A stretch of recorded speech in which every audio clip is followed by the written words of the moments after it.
모순을 극복하는 신앙.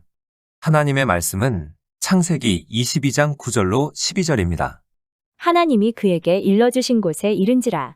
이에 아브라함이 그곳에 제단을 쌓고 나무를 버려놓고 그의 아들 이삭을 결박하여 제단 나무 위에 놓고 손을 내밀어 칼을 잡고 그 아들을 잡으려 하니 여호와의 사자가 하늘에서부터 그를 불러 이르시되 아브라함아 아브라함아 하시는지라. 아브라함이 이르되 내가 여기 있나이다 하매 사자가 이르시되 그 아이에게 내 손을 대지 말라. 그에게 아무 일도 하지 말라. 내가 내 아들 내 독자까지도 내게 아끼지 아니하였으니 내가 이제야 내가 하나님을 경외하는 줄을 아노라.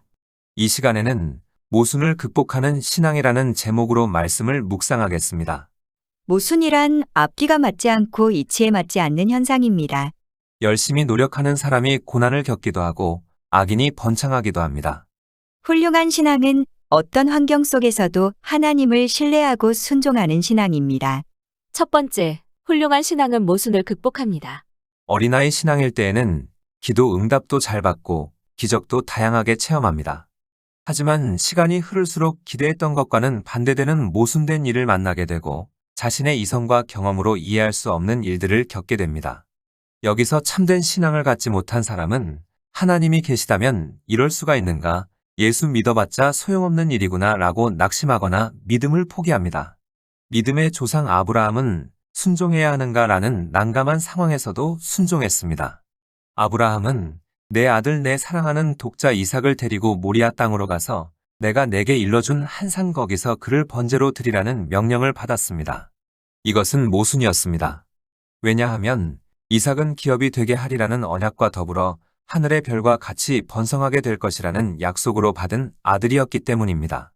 더욱이 100세가 되어 기적으로 하나님이 주신 아들인데 이제 와서 그를 번제로 드리라고 한 것입니다. 또 살인을 금하고 악을 미워하는 하나님께서 어떻게 잔인한 명령을 하실 수가 있는가라는 의문을 품지 않을 수 없습니다. 그런데 아브라함은 이를 극복하고 순종했습니다. 아브라함은 주저하지 않고 아침 일찍이 떠났습니다. 또 타협하지 않았습니다. 혈육과 의논하지 않았던 것입니다. 또 겸손했습니다. 사환을 데리고 가서는 밑에 남겨두고 단 둘이 산으로 올라갔습니다. 또 완전한 순종이었습니다. 성경을 보면 제사를 드리기 위해 3일 길을 갔다고 했는데 이 기간 동안 그의 마음은 흔들리지 않았습니다. 하나님이 기뻐하시는 신앙은 인간의 생각으로 이해할 수 없어도 믿고 순종하는 신앙입니다. 다음은 욥입니다. 욥이 훌륭한 것은 하루아침에 많은 재산이 불타고 도적마저 없어졌을 뿐 아니라 10자녀가 태풍에 집이 무너지면서 즉사했지만 하나님을 원망하거나 불평하지 않았다는 것입니다. 욥의 고백을 보면 내가 모태에서 적신이 나왔사온즉 또한 적신이 그리로 돌아가올지라 주신 자도 여호와시오 취하신 자도 여호와시오니 여호와의 이름이 찬송을 받으실지니이다라고 했습니다. 또 온몸에 악창이 나서 형체를 알아볼 수 없게 되었는데도 욥은 그가 나를 죽이실지라도 나는 그를 의지하겠노라고 믿음을 지켰습니다. 이해할 수 없는 고통에서도 끝까지 믿음을 지켰기에 욥은 갑절의 복을 받았습니다. 다음은 사르밧 과부입니다. 사르밧 과부는 흉년으로 인해 먹을 것을 구하지 못하자 남은 밀가루와 기름으로 식사를 한 후에 죽으려 했습니다. 이때 찾아온 엘리야 선지자의 말에 순종하여 먼저 공개하였더니 밀가루 통과 기름병이 마르지 않는 기적을 체험하게 됐습니다. 다음은 예수님의 제자 베드로입니다. 베드로가 밤새 고기를 잡지 못하고 빈손으로 돌아왔을 때 깊은 데로 가서 그물을 던지라는 예수님의 말씀에 순종하자 많은 고기가 잡혔습니다. 만약 베드로가 얕은 곳에서 고기가 잘 잡힌다는 경험을 내세워 순종하지 않았다면 기적을 체험할 수 없었을 것입니다. 지금 우리의 모습은 어떠한가 돌아보아야 합니다. 우리는 천주교가 교황의 무호서를 주장하며 교황의 말을 성경 위에 두는 것에 대해 비판합니다. 그런데 정작 우리는 성경 위에 자기 자신을 두고 있습니다. 우리는 자신의 전 인격을 하나님의 말씀 앞에 굴복시켜야 합니다. 우리는 복을 달라고 기도합니다. 그런데 성경의 원리는 먼저 하나님을 사랑하고 순종하라는 것입니다. 그러면 복은 자연히 뒤따라옵니다. 신명기 15장 4절로 6절을 보면 내가 만일 내 하나님 여호와의 말씀만 듣고 내가 오늘 내게 내리는 그 명령을 다 지켜 행하면 내 하나님 여호와께서 내게 기업으로 주신 땅에서 내가 반드시 복을 받으리니 너희 중에 가난한 자가 없으리라. 내 하나님 여호와께서 내게 허락하신 대로 내게 복을 주시리니 내가 여러 나라에 꾸어 줄지라도 너는 꾸지 아니하겠고 내가 여러 나라를 통치할지라도 너는 통치를 당하지 아니하리라. 우리는 하나님의 말씀 앞에 겸손해야 합니다. 하나님이 기뻐하시는 믿음은 내 생각이야 어찌하든 하나님의 말씀을 그대로 믿고 따르는 것입니다. 참다운 신앙은 내 생각과 계산대로 안 돼도 변함없이 하나님을 신뢰합니다. 불란서의 마르땡은 믿음이란 자기의 전 생명을 완전히 부속시키는 것이다 라고 했습니다. 카프카는 믿음은 단두대의 칼이라고 했습니다. 철학자 마틴 부버는 믿음을 갖는다는 것은 그 자신을 바치기로 맹세한 것이라고 했습니다. 두 번째, 우리는 언제 모순을 느낄까요? 모순을 느낄 때는 첫째, 악인이 의인보다 잘 될 때입니다. 수단과 방법을 가리지 않고 악한 일을 행하는 사람이 잘 되고 하나님을 믿고 의롭게 살아보려는 사람이 고생하는 것을 볼 때 하나님이 계신다면 이럴 수 있을까라는 회의가 들 때가 있습니다. 시편 37편 1절로 2절과 7절에 악을 행하는 자들 때문에 불평하지 말며 불의를 행하는 자들을 시기하지 말지어다. 그들은 풀과 같이 속히 배임을 당할 것이며 푸른 채소 같이 쇠잔할 것이미로다. 여호와 앞에 잠잠하고 참고 기다리라. 자기 길이 형통하며 악한 꾀를 이루는 자 때문에 불평하지 말지어다. 때가 되면 하나님의 공의는 나타납니다.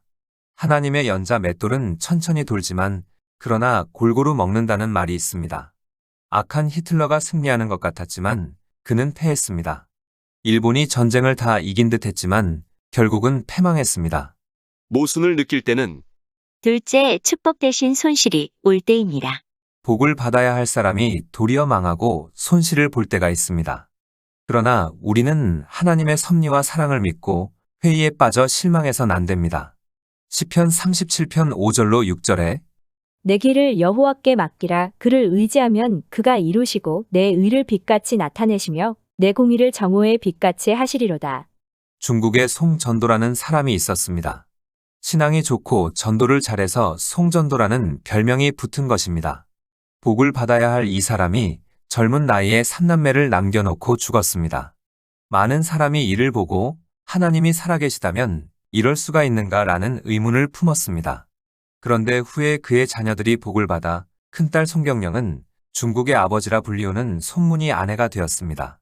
아들 송자몽는 하버드, 콜롬비아 두 대학을 나와 중국의 재정장관이 되었습니다. 막내딸 송미령은 장개석 총통의 아내가 되었습니다. 한때 이들 3남매가 전 중국을 다스릴 때가 있었다고 합니다. 그러므로 우리의 좁은 생각과 기대에 어긋난다고 해서 모순을 느낄 때 불신앙에 빠져선 안 됩니다. 우리의 삶 속에는 이성으로 이해할 수 없는 일들이 다반사입니다. 11조를 하고 복받을 일을 했는데 손해를 봤다면 더 큰 축복을 예비하신 하나님께 감사하시길 바랍니다. 자녀의 취업이 더디다면 더 좋은 직장을 예비하신 하나님께 감사하시길 바랍니다. 사업이 점점 어려워지고 있다면 더 큰 축복을 예비하신 하나님께 감사하시길 바랍니다. 장막 문제로 고민하고 있다면 더 좋은 집을 예비하신 하나님께 감사하시길 바랍니다. 만약 이러한 것들이 그냥 믿어지지 않고 감사의 고백이 나오지 않는다면 하늘의 믿음을 달라고 기도해야 합니다. 하늘의 믿음을 소유하면 환경이야 어찌하든 그냥 믿어지기에 감사하게 됩니다. 하늘의 믿음을 소유하면 지금 가난하더라도 예수님께서 가난하게 되심으로 내가 부유한 자가 되었음이 그냥 믿어집니다. 하늘의 믿음을 소유하면 지금 아프더라도 예수님께서 채찍에 맞음으로 나았음이 그냥 믿어집니다. 그러므로 우리는 하늘의 믿음을 소유해야 합니다.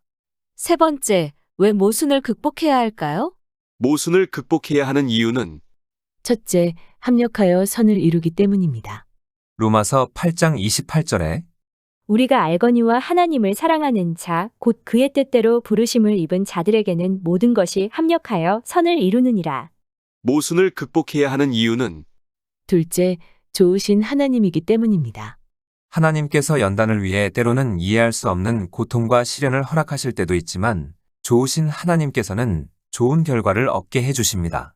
마태복음 7장 11절에 너희가 악한 자라도 좋은 것으로 자식에게 줄 줄 알거든 하물며 하늘에 계신 너희 아버지께서 구하는 자에게 좋은 것으로 주시지 않겠느냐. 하나님은 좋으신 아버지이십니다. 모순을 극복해야 하는 이유는 셋째, 내세의 소망이 있기 때문입니다. 이 세상에서 좋은 결과를 보지 못한다고 해도 그리스도인은 죽음 후의 내세의 심판과 천국의 소망을 믿기 때문에 실망하지 않습니다. 만약 우리에게 예수의 부활이 없고 천국의 소망이 없다면 불쌍한 자들이 되고 맙니다. 히브리서 11장 13절로 16절에 이 사람들은 다 믿음을 따라 죽었으며 약속을 받지 못하였으되 그것들을 멀리서 보고 환영하며 또 땅에서는 외국인과 나그네임을 증언하였으니 그들이 이같이 말하는 것은 자기들이 본향 찾는 자임을 나타냄이라. 그들이 나온 바 본향을 생각하였더라면 돌아갈 기회가 있었으려니와 그들이 이제는 더 나은 본향을 사모하니 곧 하늘에 있는 것이라. 이러므로 하나님이 그들의 하나님이라 일컬음 받으심을 부끄러워하지 아니하시고 그들을 위하여 한 성을 예비하셨느니라. 우리에게는 예수 그리스도의 부활을 통하여 내세의 희망이 있습니다. 그러므로 어떤 모순과 불합리한 환경 속에서도 끝까지 믿고 순종해야 합니다. 말씀을 정리하겠습니다. 훌륭한 신앙은 어떤 환경 속에서도 하나님을 신뢰하고 순종하는 신앙입니다. 첫 번째, 훌륭한 신앙은 모순을 극복합니다. 두 번째, 우리는 언제 모순을 느낄까요? 첫째, 악인이 의인보다 잘 될 때입니다.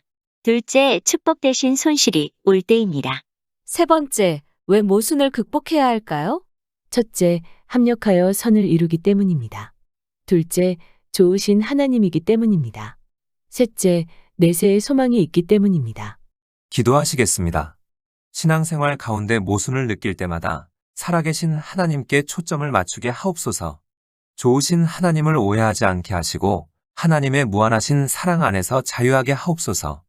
예수님의 이름으로 기도드립니다. 아멘. 하나님께서는 내 형편이 어떠하든 내 신분이 무엇이든 무슨 죄를 지었든 변함없이 나를 사랑하십니다.